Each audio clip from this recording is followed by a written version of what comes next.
ำแดนดินบ่ให้น้ำตาพี่น้องนั้นไหลล่วงลิ้น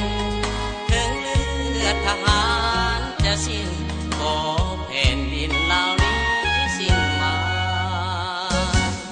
ใส่สมบูรณ์ถิ่นข้าอยู่เป็นที่มั่น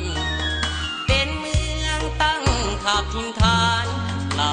ทหารเฮานั้น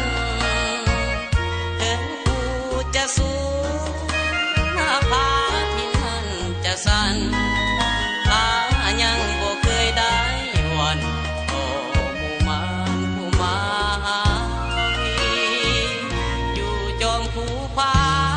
ลมพัดมาเมฆทั่วไหลผ่าน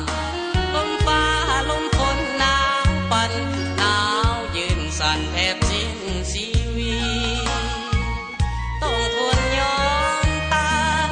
ให้หลายสายชาติสตรีเพื่อพื้นดินลาวเฮานี้สิ้นศัตรูผู้ที่หวัง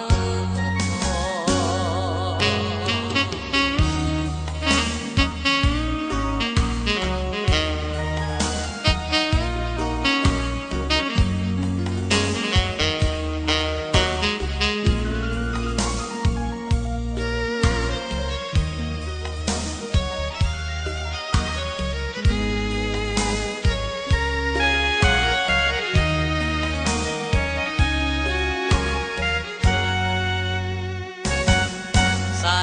สมบูรณ์ถิ่นข้าอยู่เป็นที่มั่น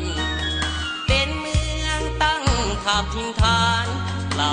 ทหารเฮานั้นถึงกูจะสูง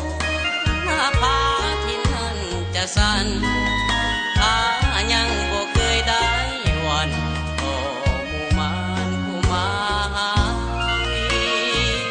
อยู่จอมภูผา